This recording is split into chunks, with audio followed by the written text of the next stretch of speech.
Welcome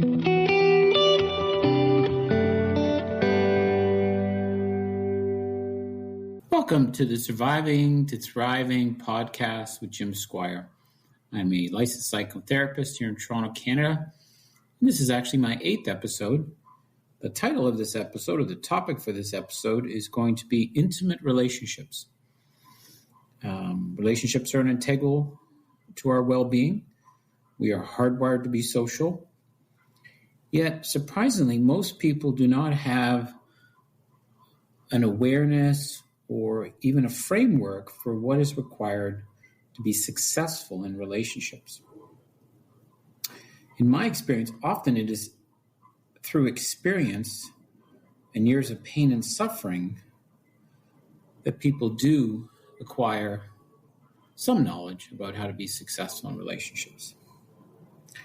Ideally, people would have this knowledge when they start having relationships and save themselves potentially a lot of pain and suffering. In my practice, a lot of what I do work a lot with couples, and a lot of the work I do involves education around communication, what's required in a successful relationship, and also focusing on the individual and their awareness of themselves, some of the potentially, insecurities they may have, the challenges they may have, the parts of themselves even that they're sort of unaware of, their tendency perhaps to be reactive and less, not as self-regulated as they'd like to be, etc. These are things that often create a lot of problem. So in terms of looking at relationships, one of the things we're pretty well all aware of is in the developed world, we're looking at, divorce rates at around 50%. And I think for people that cohabitate, the stats are even higher. So there's a lot of ways to look at this. I know many years ago, there was a lot of social stigma around divorce. So certainly that had a lot to do with people just would not leave relationships. But there's much more going on than just that. If that many people who start off feeling, almost 100% confident that this is the person they want to spend their life with, somewhere along the line, change their mind. It's important that we have as much information and education as possible in how to be successful in relationships. So some of the things that I think really complicate relationships, I thought I'd start off with kind of that, is there's a lot of myths that circulate. One of the ones that I guess most couple therapists hate is this one about soulmates. So the reason that is a challenge mainly is that somehow, if you think about it, there's like one person out there that's for you, which to me is ridiculous. Every person would probably be able to be with thousands of different people successfully. The idea that there's one person on the planet for you, to me, is ridiculous. But the other issues with it is that sometimes when people are in relationships and they're struggling, they're feeling that somehow if I just, this person's not my soulmate, or if I just met my soulmate, things would be, I think, almost effortless or easy, or we would just be in sync and it would just connect. And this is just not accurate. Everybody you speak to who's been in a relationship for a long period of time will talk about the work they have to put into it. So this idea of a soulmate actually goes against the idea of doing some work, which of course is what I would be pushing for people to learn, to understand, to put the effort, to try to understand and better their partner's needs, partner's desires, partner's struggles, the partner's pain, just to get to know them much better. So I would think the average sort of mature adult probably doesn't buy into this soulmate idea. But the other one that I find typically, and this is one of the things that I find when people come to see me, is if they've been struggling, they often look at that struggle as, well, we're just too different, or we're not compatible in some way, which I don't think is the issue at all. But it's how they kind of process it, like, oh, this person is, we're just too different. And now, in fact, most of the research on couples says that complementary couples that are more different, are actually tend to have better outcomes. And in my experience, couples that are more different have more excitement, tends to be more interest in the relationship. And we know for sure that they then, if they have a family, they have children, they have a greater pool of resources, skills to draw on, because they're very different. If they were both the same, obviously that would be smaller. So those are some prevailing sort of myths that I think get in the way. The other one is that couples that are doing well don't fight. And the way I always explain that is couples that are emotionally connected will have issues. There will be times when they don't like what their partner did, they don't like how something feels, they feel disconnected, etc. And they will respond negatively to that. So, but that is an opportunity to hear what your partner has to say, to understand, to make a change. Maybe you weren't aware, maybe you weren't paying attention, and so this is an opportunity to learn and to grow. And then couples, once they have this argument, this disagreement, they will repair it. So we want couples to focus on the fact that all couples fight. Couples that are very close will fight occasionally, but they will repair it successfully. And that is probably the huge difference between successful couples and unsuccessful couples. Unsuccessful couples generally will have a disagreement, avoid each other for whatever, a day or two or something like that. And then over time, we'll just start to, probably because they cohabitate, there's a need to communicate. So they'll start to communicate, they'll start to talk, but they will not discuss often what happened, the disagreement. And if they do, sometimes they just end up getting triggered into the same fight again. So that stuff just stays buried, doesn't get resolved. So that's a challenge. So we want to be able to understand, how do we repair successfully? And one of the ways we repair successfully is we learn how to communicate properly. So there are a few kind of basics I wanted to go over here that everybody should be good at, should be aware of. The one key part of communication that I think some people are aware of, but I don't think a lot of people practice, is I statements. So when you're expressing yourself, you're saying something to the effect of, like, this is my view, my opinion, these are my thoughts, this is my perspective. And what you're doing then is you're offering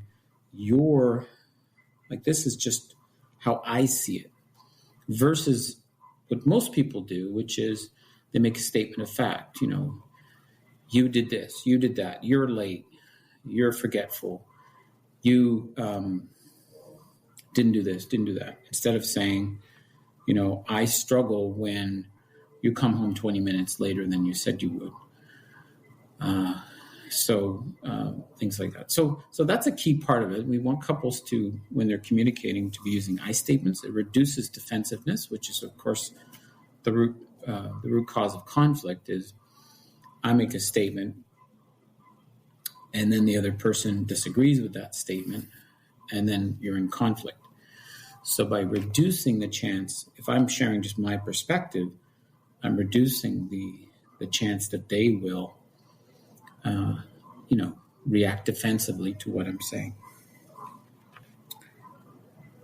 So the other thing that's really important to understand about conflict is a lot of our understanding of conflict in relationships comes from our family of origin. I myself grew up in a family where there was very little conflict. When I became an adult, I struggled with the fact that when conflict would appear in relationships, and in fact sometimes very volatile sort of conflict, I would shut down. I wouldn't understand. I was not prepared for that. So that was a challenge. And so two couples coming together with very different understandings of conflict from their families of origin can be quite a challenge. The other thing that I think is really important to discuss is attachment. So some people are familiar with attachment, some people are not. It's gotten a lot more exposure lately, but I'm just going to go over it quickly, just to sort of. So basically, when a child is born, part of what happens, they attach to their parents or their caregivers. So the success of that attachment has everything to do with whether the parents meet the child's needs in a timely way. You know, they need to be changed, they need to be held, they need to be fed, etc. So if those needs are met, if those cues for those needs are responded to quickly, typically the child over time will develop what we call a secure attachment, which is ideal. And that's about roughly 60 to 70% of adults. Now, for the rest, we end up with what we call insecure attachment. And there's three of those, although two are really the most relevant, because there's what we call anxious attachment and avoidant attachment. Now, there's another one called disorganized, but it's very rare, and so I'm not really going to go into that because of the fact that it's quite rare. So that one is kind of like, you can kind of think about the labels as sort of self-explanatory. The anxious attachment person tends to cling when there's stress in the relationship, when something conflict happens or when something is just not quite right. They will cling to the person, become quite anxious. Whereas the avoidant person will move away when there's a lot of emotion or there's conflict. They will move away to give themselves space. One of the main problems, though, unfortunately, is that people with insecure attachments tend to be attracted to each other. So sometimes, often we end up with an avoidant and an anxious attached person in a relationship, which is obviously very difficult because they're sort of opposites. And one person would move to sort of cling, the other person is going to then feel smothered and then want to move away. So that's very challenging.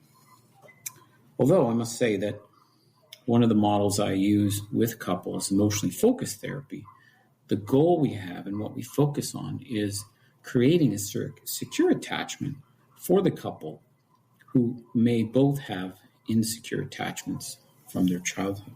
So it's not something that can't be changed. It's not something that with some work you can't improve upon.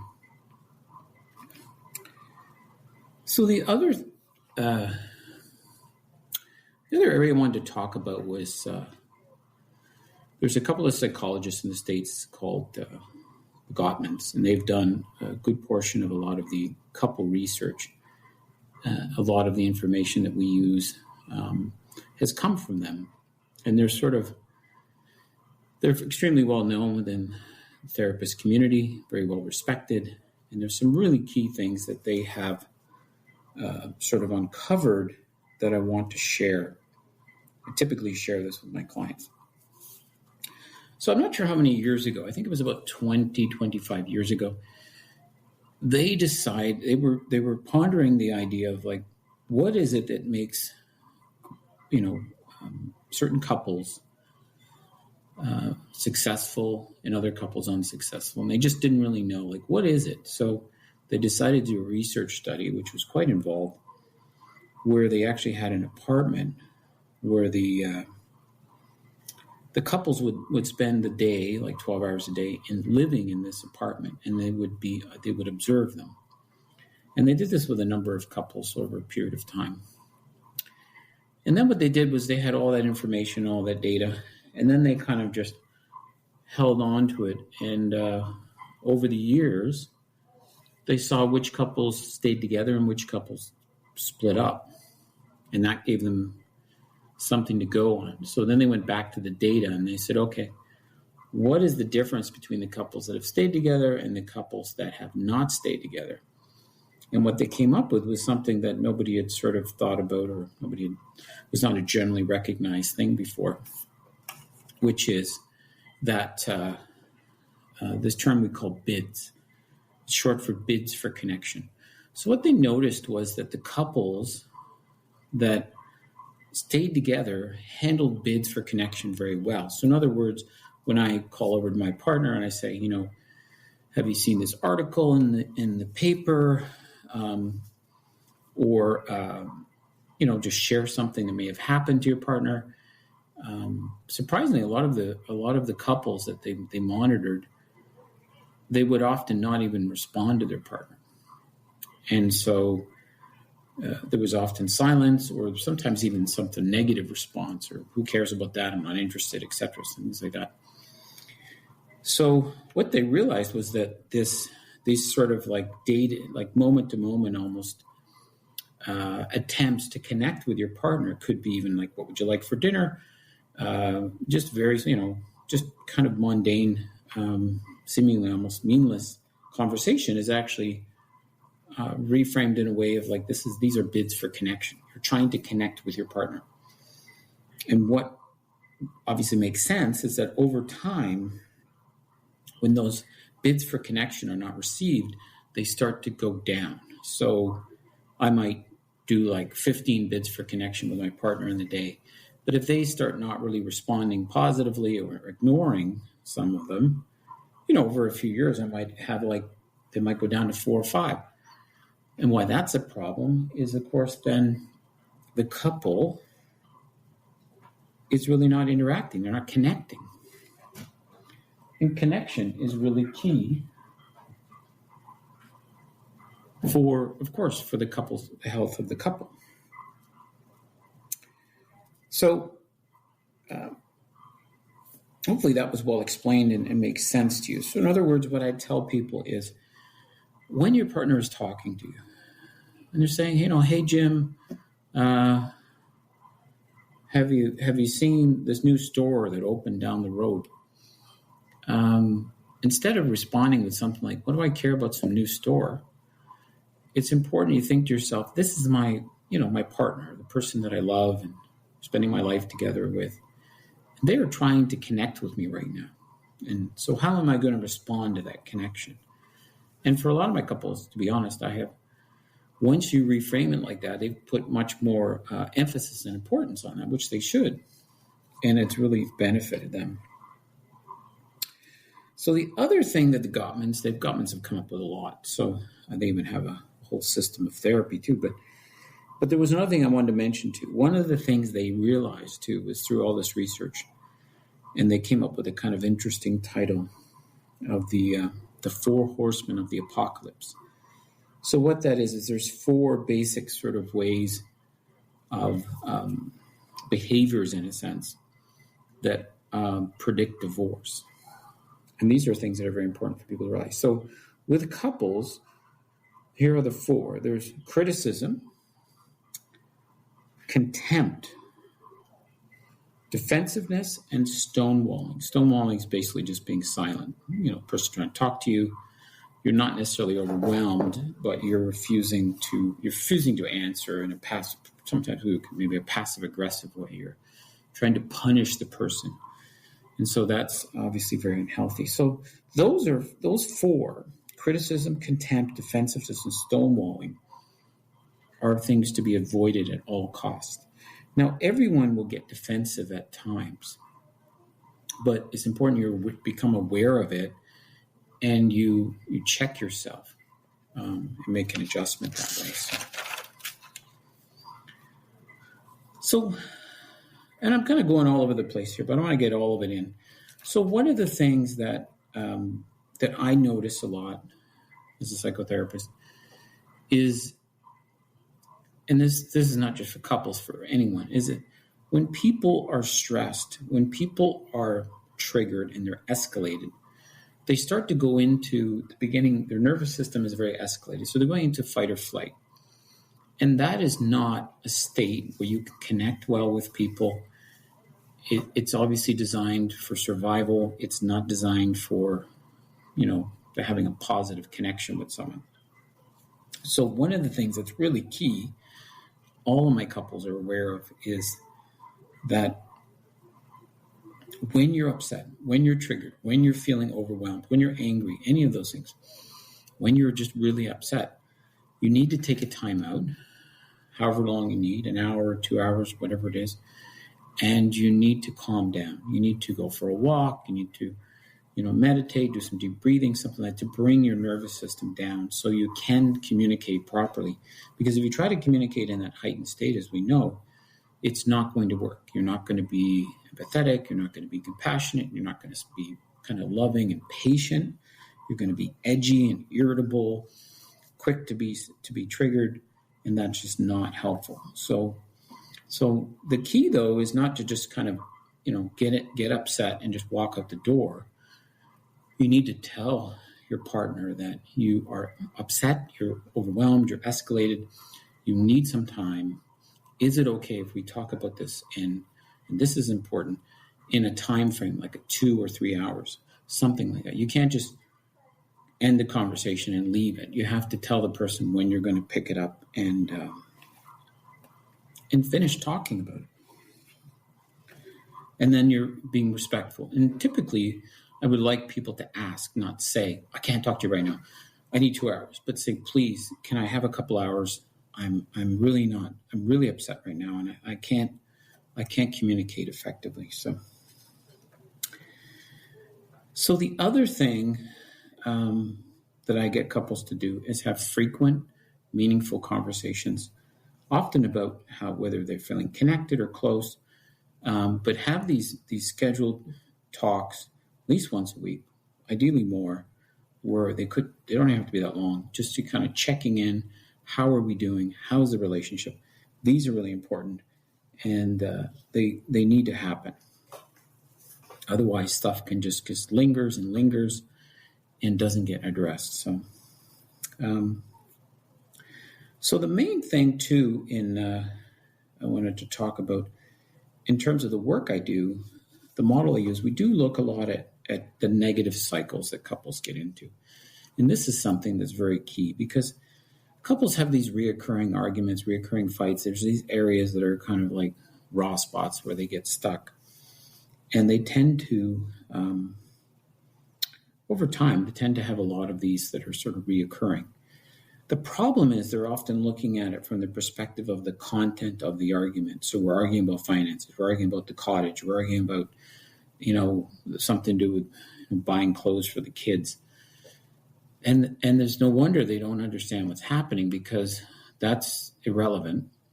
What's important is the emotions that are underneath the cycle that are driving the cycle. So if I'm scared, if I'm sad, if I'm, anger, and see, the other thing about anger, it's a secondary emotion. So typically there's a primary emotion underneath that. So let's say I'm having a discussion about finances, and it starts to get really heated. In many cases, that would be, I've got some fear around what's going on with their finances, but I'm not articulating that fear.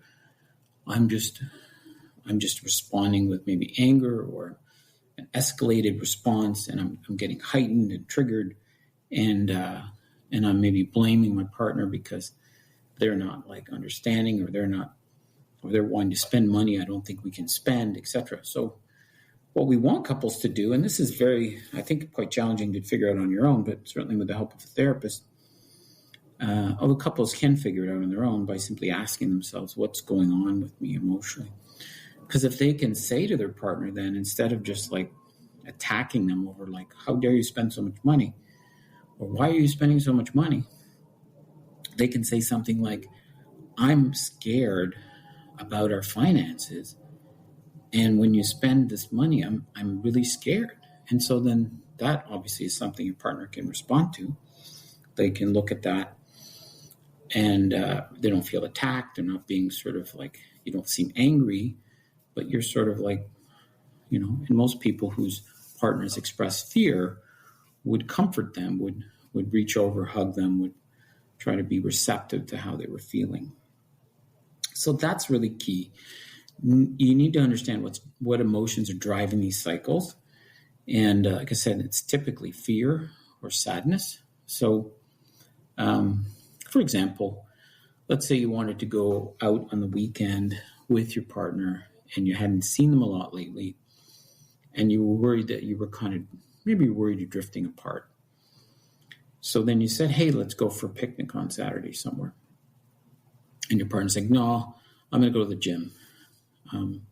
That typically would trigger some sadness with a person, maybe a sense of hopelessness, maybe some fear. But typically they would probably respond with, fine, go to the gym. And then the other person might be like, what's going on? What's the problem with going to the gym? And this is just kind of an example of where couples get confused. Now, if they have more awareness about how they feel, they could then share these things. So I'm feeling disconnected from you. I don't feel close to you. We haven't gone out in a long time. I'm not sure what's happening to us. I'm not feeling comfortable. These are all things that would be very effective if you could communicate them. So, I've gone over this, but I'll just go back to it. So one of the things that's really difficult for couples is managing stress. And we talked about being escalated and being upset. Couples are quite stressed often. I mean, we live in a fast-paced world with a lot going on. So I think everyone needs to have some way of managing stress, whether it's exercise or meditation or some yoga or some way of kind of managing the personal stress levels. Otherwise, they're just bringing all that stress into the relationship, and two stressed people are not going to be getting along very well, potentially. So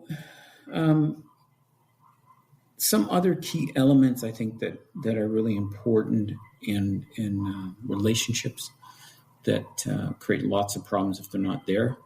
The most important, well, not the most important, but one of the key elements would be trust. And it's not just trust in terms of, is my partner going to be faithful? We're talking about trust in terms of, can I count on you to do the things you say you're going to do? Are you going to be there when I need you? These are really important. Couples typically need to hold these have these beliefs, believe positively, like that if I ever really needed my partner, they would be there. Because if you feel your partner wouldn't be there if you really needed them, it's going to make it very difficult for you to be all in the relationship. You're not going to feel comfortable. You're not going to feel safe, because of that. So obviously respect and admiration are important. Appreciation is something that is often very lacking in relationships. At times when I encounter people, especially, they're not getting along, and they're not sort of saying, hey, I really appreciate what you're doing around here. You appreciate this, appreciate that. You're handling the kids. You've done all these extra things so I can work longer, whatever it may be. These are things that often get missed, and it leads to resentment. It leads to just a lot of negative internal processing of, I don't feel appreciated, I don't care. Sometimes not expressed, but there's a lot of internal dialogue around that. So those are some of I've gone over, I guess, the basics of what I wanted to cover. And there's another little piece that I often share with clients. This is really key, I think, because one of the things I noticed over the years working with, hundreds of couples was that there's a little ratio that I noticed, which is effort equals caring. So in other words, when you see your partner put effort, most people process that as caring. And when I notice when people come to the sessions, when we start to lay out the things they should be doing, when they go home and they start to do these things, when they start putting the effort, they start trying to communicate differently. They start trying to acknowledge and meet their partner's needs in some way, now that they're maybe more aware of them.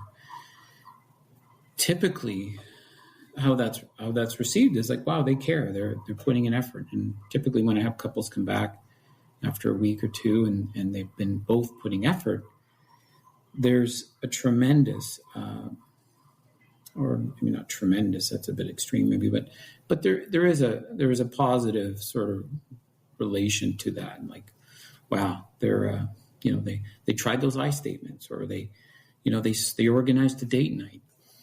And so I think that's really key. We need to show effort. We need to do things that are tough. We need to put the other person first a lot of the time, and that will make a big difference. One of the other things, and this is pretty straightforward, that I tell couples is, if you're going to increase your emotional connection, which is going to lead to a deepening, strengthening of the relationship, you need to invest time with each other. So you need to have date nights every week. You don't have to spend money, but you need to have dedicated time together, go do something fun, go for a walk, whatever it is, but spend some quality time talking, listening, connecting. And if you can do that, and then, even when in the evenings when you're watching movies and stuff like that, put your phone away, focus on your partner, cuddle with them, touch them. Don't just sit on opposite ends of the couch. And, I know what it's like when you've been in relationships for a long time. You kind of, some of that drifts away a bit, but it doesn't have to. People need to be more, and this is key, intentional about their relationships. How many times have you heard people say, I just took them for granted? Well, if you don't focus intentionally on the relationship, it does just become this kind of pattern of going through the motions. And that's not healthy. We have to be intentional. What's the difference sometimes when people first get in relationships and 10 or 20 years later is, of course, the intentionality of it. In the beginning, they're courting or they're just starting. They're very intentional. They're very focused. They're coming up with ideas. They're reaching out, wanting to spend time with the person. They're putting a lot of effort.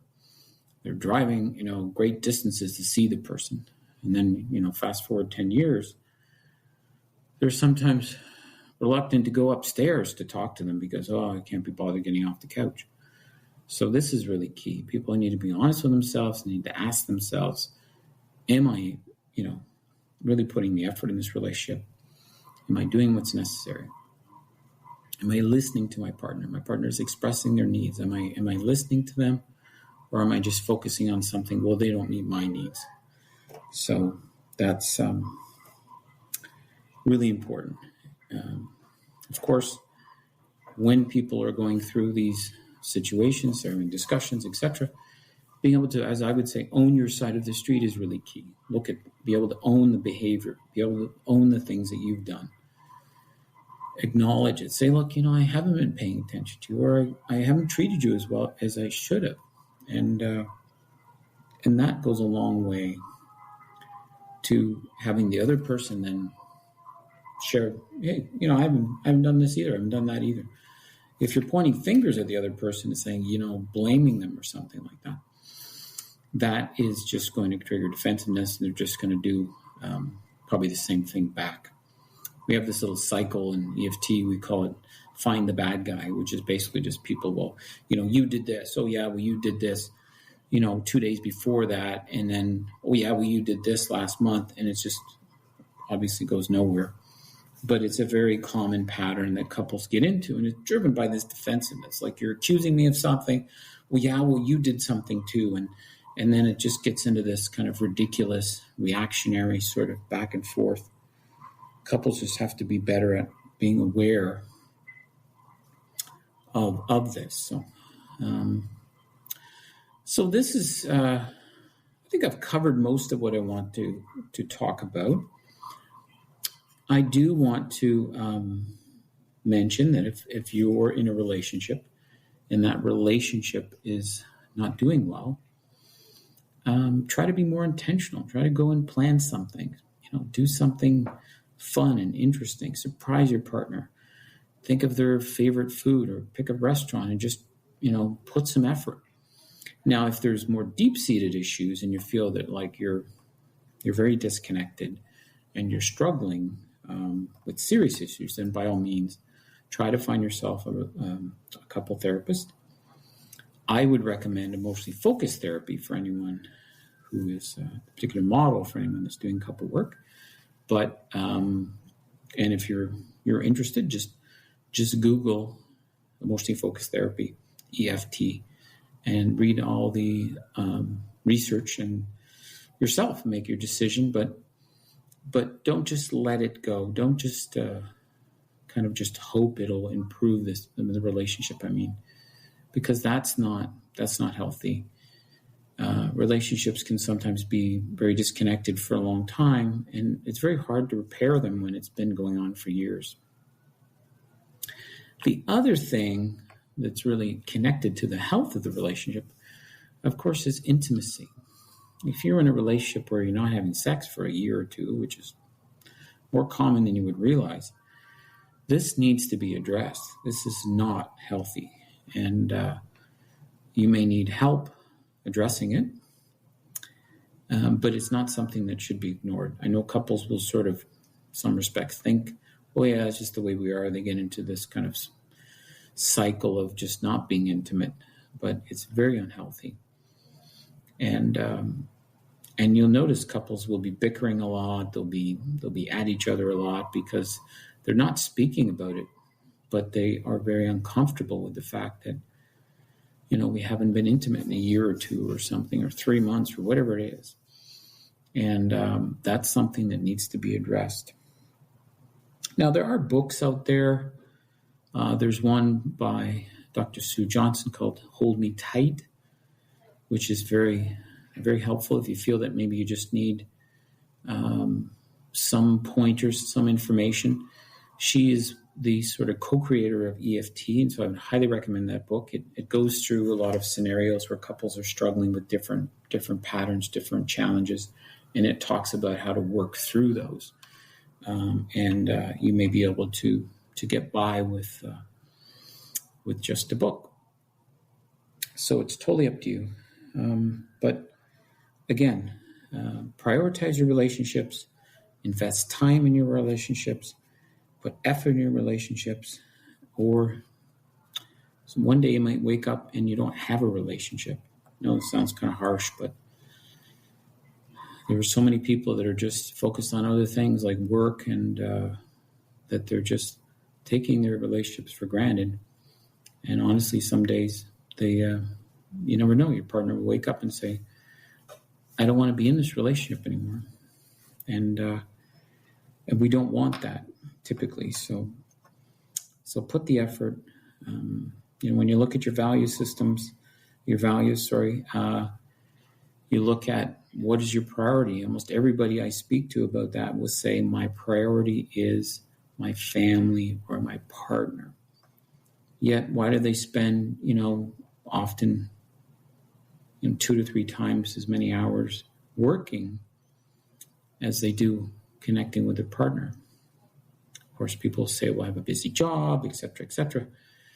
But the point is, if you value these relationships and your family the most in your life, which most people would say, then it needs to get prioritized. And that means maybe you scale back on your work, maybe find a new job. You have to sometimes make some tough decisions to prioritize things you value, or unfortunately, you may not have them. Anyways, that's about all I have to say about relationships. I like to keep the podcast, no more than about 40 minutes. So I might just at a later time go into more detail. Perhaps I'll have a podcast, maybe discuss families. I have worked a lot with couples and families, and certainly families are very challenging too. So perhaps in the next couple months, I will address that. But until then, thank you for listening, and I appreciate you supporting the podcast. Take care.